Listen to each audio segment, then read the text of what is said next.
I'm going to talk about immunity and what it means and what it is. We'll talk from Eastern and Western perspective on this. So there'll be portions of it that I'll sling some of the Ayurvedic lingo.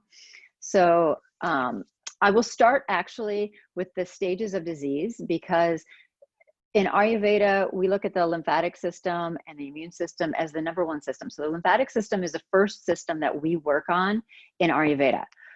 Everything else branches off that, and you'll see how things are intertwined. I'll touch base with it, but we'll keep on going throughout the lectures in this series. So our body always wants to heal itself. Our body wants to be in homeostasis, wants to be in balance, as we would say in Ayurveda. And one of the quotes from Hippocrates is, "Let food be thy medicine and medicine be thy food." And then there's an Ayurvedic proverb that says, "With proper diet and lifestyle, medicine is of no need. With improper diet and lifestyle, medicine is of no use." So this is significant because when Ayurveda looks at illness, we look at it in different stages and we try to get to the root cause of what's going on.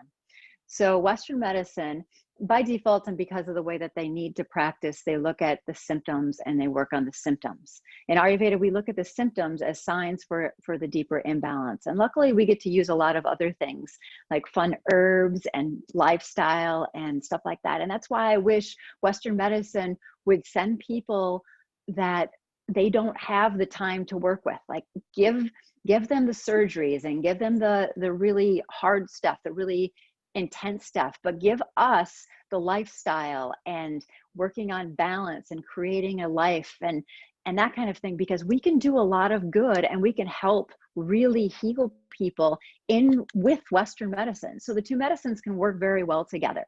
So the stages of disease, according to Ayurveda, and this is, Western would also use something similar, is we talk about accumulation.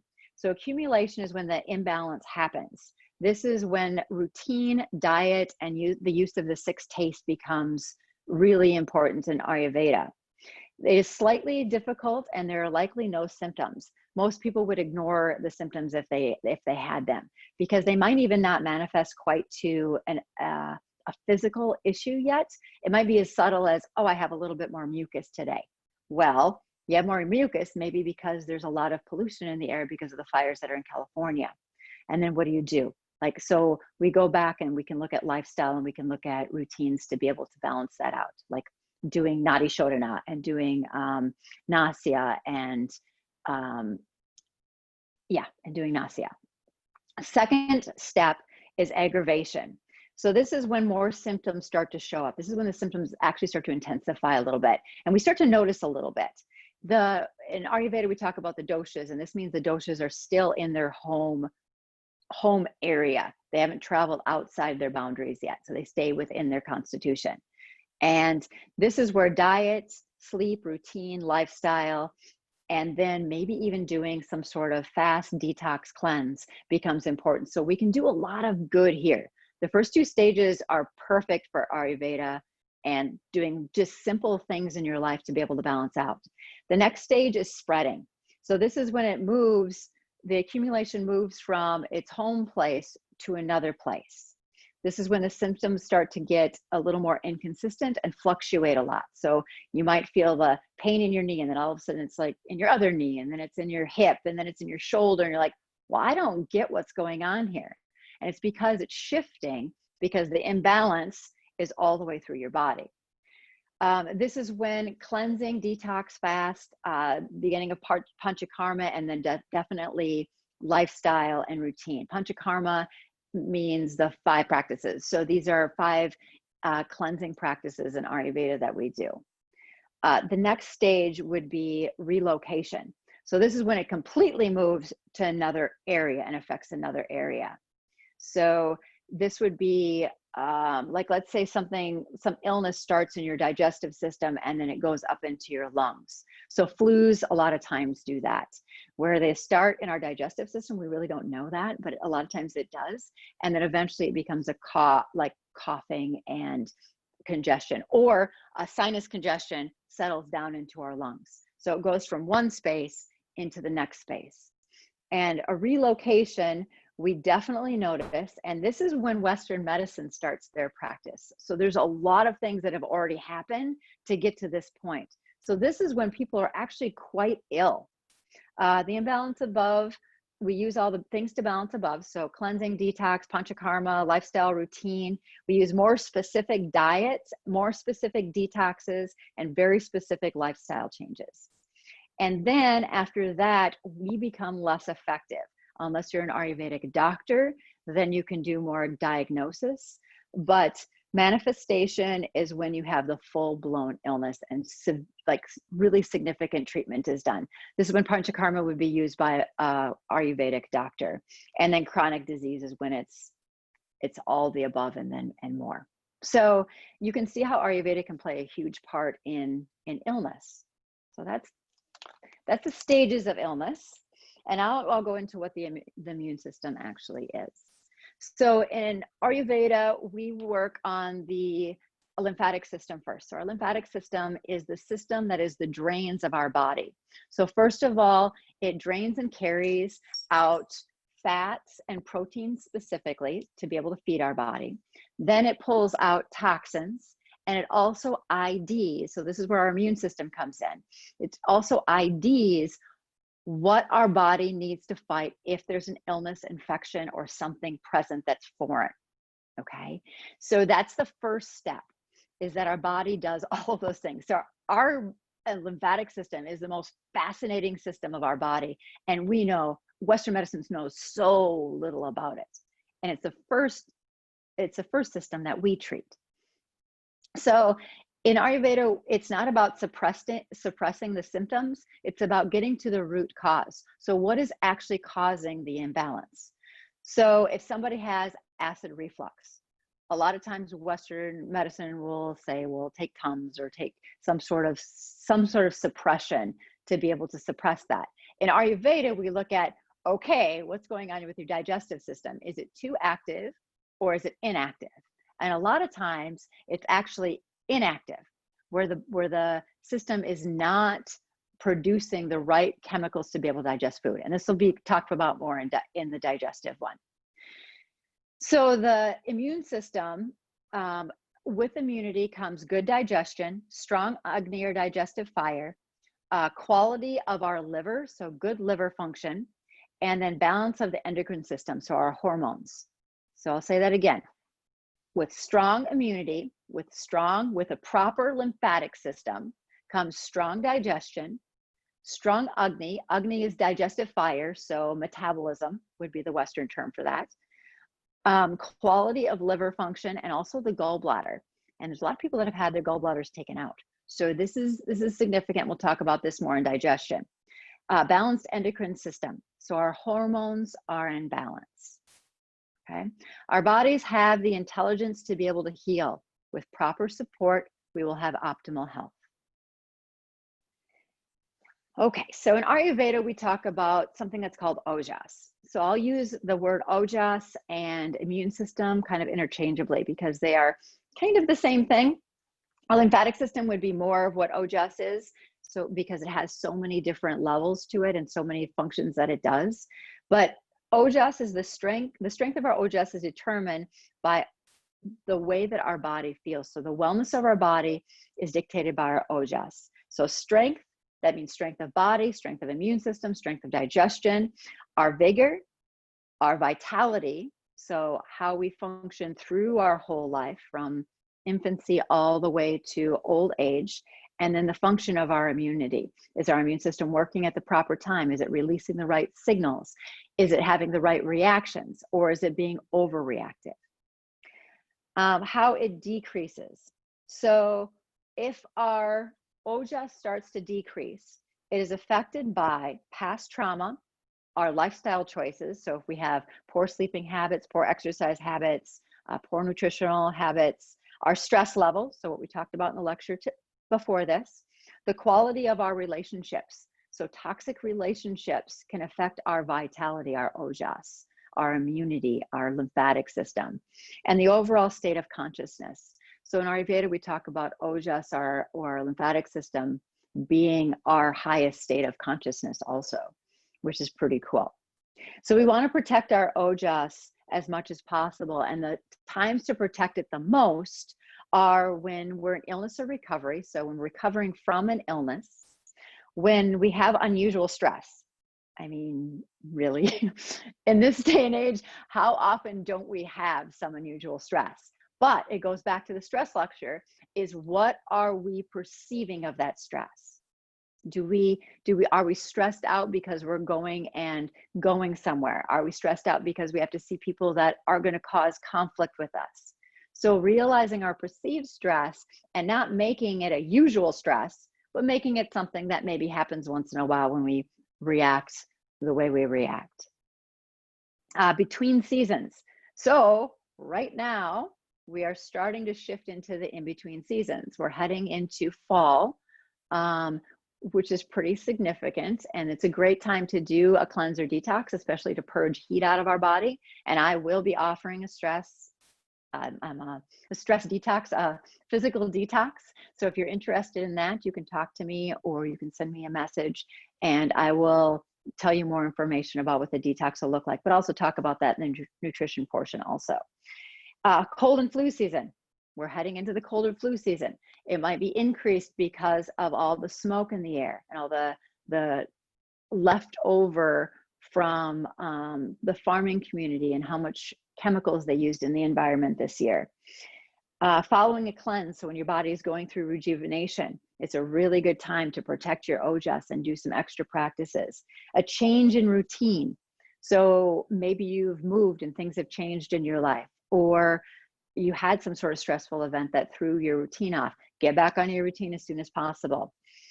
Transition in life. So transition in job. That means new job, got fired from a job, don't have a job right now. Life. So anything in life that's shifted or changed in any way. Relationships, good relationship, bad relationship. How is it shifted? Home life. So did you buy a house? Have you sold your house? Did you lose your house? Having a baby.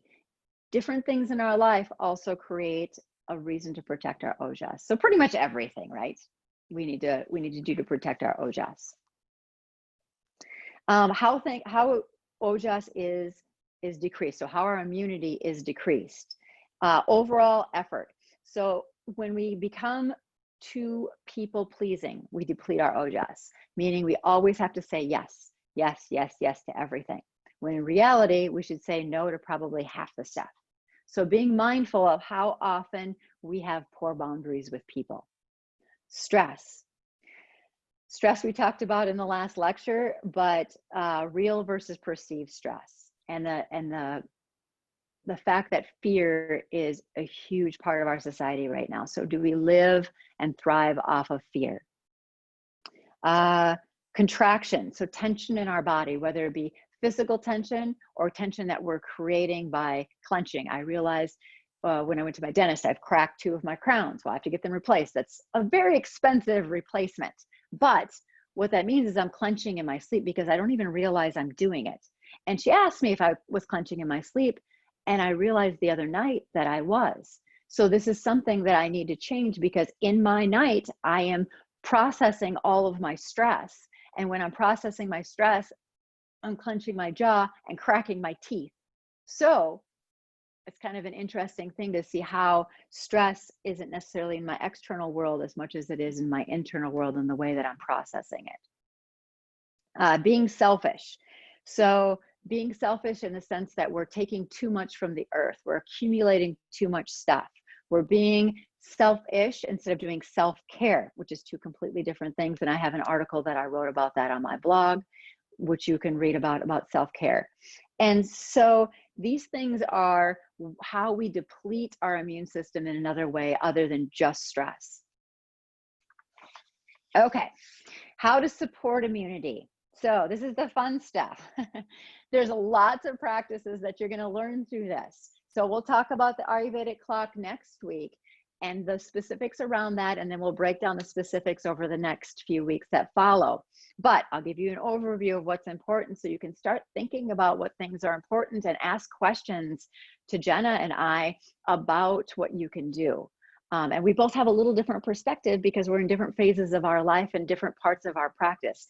Jenna's way better about meditating than I am. Like, she's gung-ho, that's her jam. Me, I've got nutrition and lifestyle down. So we've got different perspectives because we have more practice there. So it's good to be able to ask questions about certain things, and please do. So diet and nutrition. I wouldn't say this is the number one thing, but it's often the number one thing we focus on as Westerners. But being able to minimize stimulants, minimize refined sugar, and little to no processed food, very basic, right? Eating healthy foods, whole foods. Food timing is big in Ayurveda. Seasonal foods and proper food combinations. And we'll discuss all of these in more detail when we get to the nutrition lecture. In fact, I may lengthen out that nutrition lecture just a little bit too. Mindful eating, which is what Jenna's going to be talking about. We want to be able to notice our food and without distractions. So often we're doing something else while we're eating. And I'm not talking about going out with a significant other and having a nice meal and having that process. But when you're stressed and eating, it is not going to help your digestive system, because as we learned from the stress talk, it shuts down our digestive system. So there'll be a lot more to talk about that. Regular eating schedule, following according to dosha, season, and time. So this is a very Ayurvedic perspective on that. Bonus. So I was doing the research around this and doing some extra side stuff. And I highly recommend for immune function to add garlic into your food. Not raw garlic, because raw garlic is actually a little rajastic, so it creates more energy and can be a little aggravating, but cooked garlic is very sattva. So sattva means balancing, equalizing. So I highly recommend it. It kindles digestive fire, so it kindles Agni. It destroys toxins, accumulative toxins from the external world. It encourages maintenance of normal body temperature, so it can help regulate if you get a little bit too warm, and I know you know what I mean. And supports lungs, which is important during the cold and flu season. Clears kapha. So kapha would be mucus in the body. So really important this time of year to take in maybe some extra garlic in your food. Clears harmful bacteria, flora in our body, and then, or balances the flora in our body, and then it's good for our immune system. So we'll talk more about all of that in a few weeks. Sleep. So I would say if one thing is the most important thing, it is sleep. And it's one of the most researched things in this world, and it's the one thing that most of us deny our bodies of. No less than 7 hours, and 8 hours is optimal. Over 8 hours, it depends on your age after that. So I would highly suggest no less than 7. And Ayurvedically, constitutions are a little bit different, but that'll be something we can talk about later. We'll have I think next week is also sleep. So we talk about routine and sleep next week. And the effects of caffeine. So caffeine has what we call a half-life. And a half-life means 7 hours, up to 7 hours after, maybe even more, it can still have half the life that it had when you took it in. So this is significant because if your body does not metabolize quickly, then this half-life means the caffeine will affect you as you're starting to go to sleep and affect your melatonin production. And I'll talk a lot about that next week. Next part is stress management. So we talked about stress management in the last lecture. So fight, flight, or freeze. Activating your parasympathetic nervous system to deactivate your sympathetic nervous system. The thing about fight or flight is it shuts down your immune system. For an immediate threat, this is okay, but when it's a perceived threat, it is not. It's a lot of times the perceived threat is pre-patterning from some sort of stressful situation. So it's from our past traumas, past events, past experiences that causes the fight or flight reaction and activates the sympathetic nervous system. So doing things like pranayama and then being able to create thoughts. So in this time that we're in, a lot of us are trying to figure out what we're going to do because our life has changed so much. Mine's changed completely. I never imagined I'd be doing this kind of stuff only on the internet, but it's absolutely exciting for me. But I have to keep my mind from traveling to these places of worry and regret and fear of loss and fear of failure, and focus on the fact that I want to keep this energy and momentum moving forward because it's going to be amazing. So not necessarily doing the whole positive, but being realistic in how to step forward and really focusing my energy on forward movement versus the perceived threat or what has already happened. Pranayama is a great practice. So we talked about Brasrika in the last session. So Brasrika is the forced inhale and exhale. If you do a minute of that, you reactivate your parasympathetic nervous system to shut down your sympathetic nervous system. Routine. I can't emphasize that enough. We'll talk about that next week, but focusing on the Ayurvedic routine. So basics, meditation, pranayama, lemon water, scraping your tongue, keeping things simple.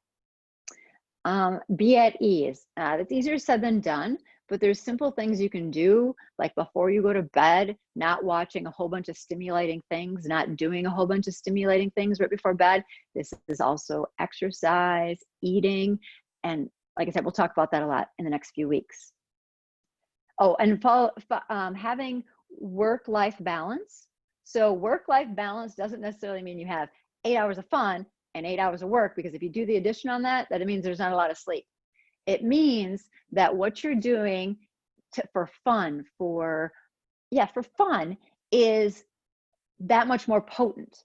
Okay, so if you work 8 hours, you probably only get an hour or two of fun. So what does that mean? What do you do with that time?